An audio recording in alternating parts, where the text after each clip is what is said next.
Saudara, di dalam Matius pasal yang kedua, kita akan baca ayat 1 firman Tuhan.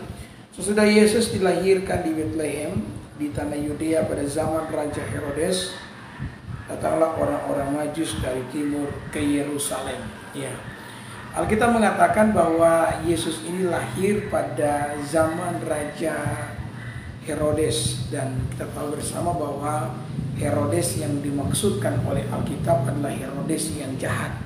Ya, memang di Alkitab itu ada beberapa orang yang disebut Herodes, tetapi Herodes di mana Yesus lahir, ya, zaman di mana Yesus lahir adalah Herodes yang benar-benar jahat, saudara-saudara. Kenapa saya mengatakan demikian? Karena sejarah Alkitab mengatakan bahwa Herodes yang satu ini dia rela, ya, bahkan dia tidak tanggung-tanggung untuk membunuh, saudara-saudara, anaknya demi dia mempertahankan yang namanya tahtanya. Ya, dia rela membunuh anak kandungnya bahkan demi mempertahankan tahtanya.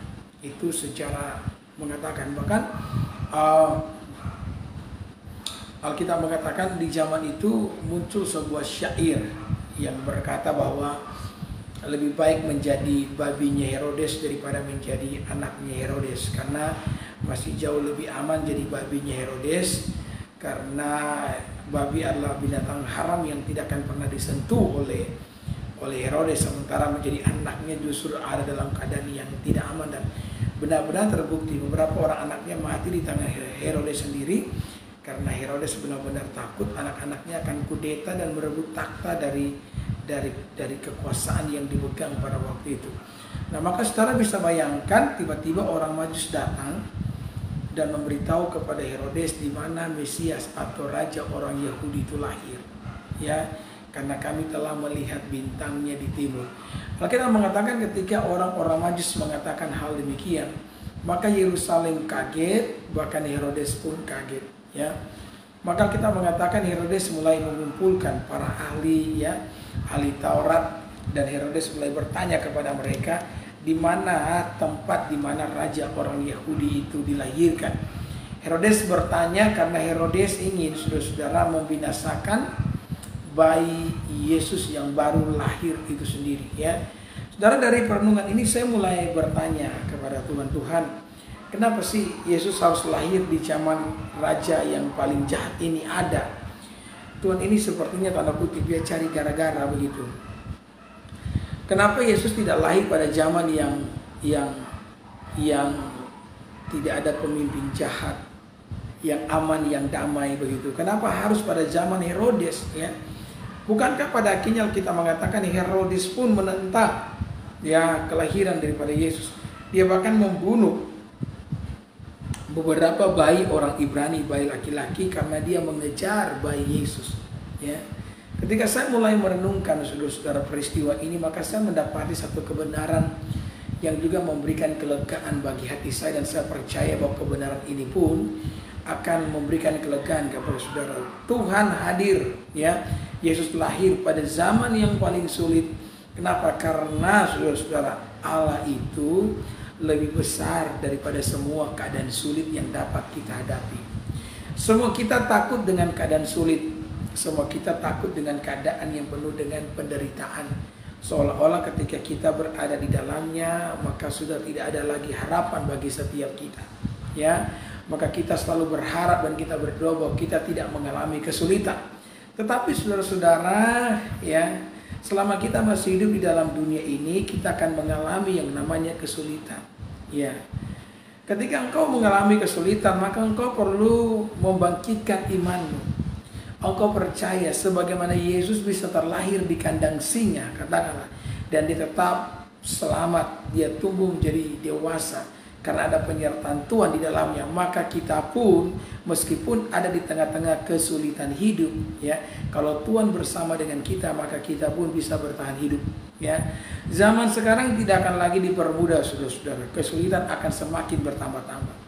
Ya, sehingga kalau kita tidak di dalam Tuhan, kalau kita tidak dalam penyertaan Tuhan, maka kita pun akan gagal, kita pun akan gugur. Tetapi kalau saudara ada dalam Tuhan, engkau mendapatkan penyertaan Tuhan, kekuatan Tuhan, maka zaman boleh semakin sulit ya. Ukraina, Rusia lagi perang, apapun bisa terjadi. Tetapi kalau kita dalam Tuhan, kita mampu keluar sebagai pemenang. Nah, saudaraku yang diberkati oleh Tuhan, maka jangan pernah kita datang kepada Allah berkata, Allah, saya punya masalah yang besar, jangan.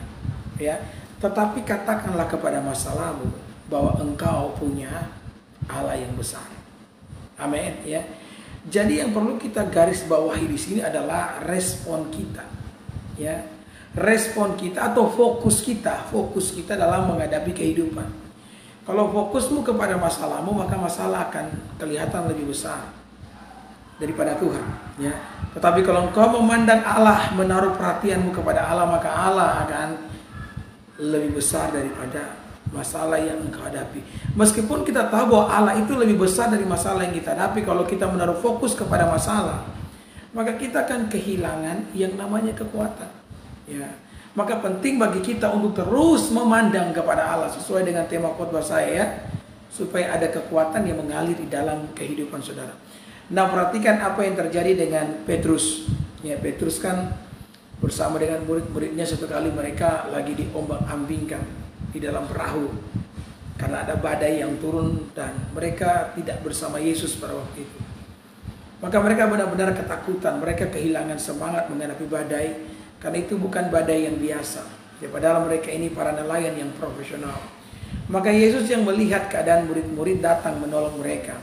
Alkitab mengatakan Yesus datang bukan dengan perahu, tapi Yesus datang berjalan di atas air, berjalan di atas gelombang, berjalan di atas badai.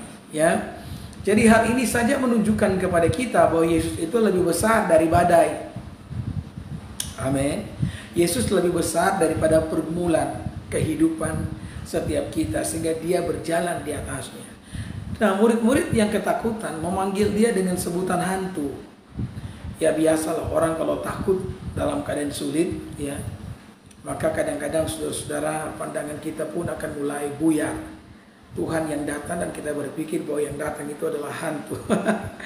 Ya, maka Petrus berkata, kalau engkau benar guruku, kalau engkau bukan hantu, maka suruhlah saya untuk berjalan di atas air. Ya. Maka Yesus pun memanggil Petrus. Petrus pun keluar, puji Tuhan. Dan dia bisa berjalan di atas air. Ya. Luar biasa. Tetapi apa yang terjadi sesudah itu? Alkitab mengatakan ketika Petrus melihat gelombang dan dia mulai merasakan hembusan angin yang kencang itu, ketika dia mengalihkan perhatiannya daripada Tuhan, kemudian dia memandang kepada gelombang, maka Petrus pun mulai tenggelam.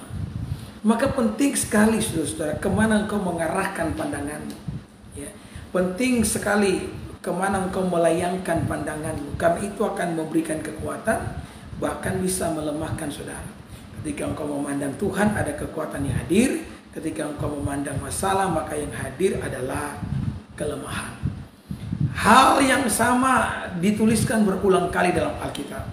Bahkan Yesaya sendiri pun ketika kehilangan raja yang baik namanya Raja Uzia, Alkitab mengatakan Yesaya melihat Tuhan duduk di atas takhta, dan itu memberikan pengharapan bagi Israel dan bagi Yesaya itu sendiri.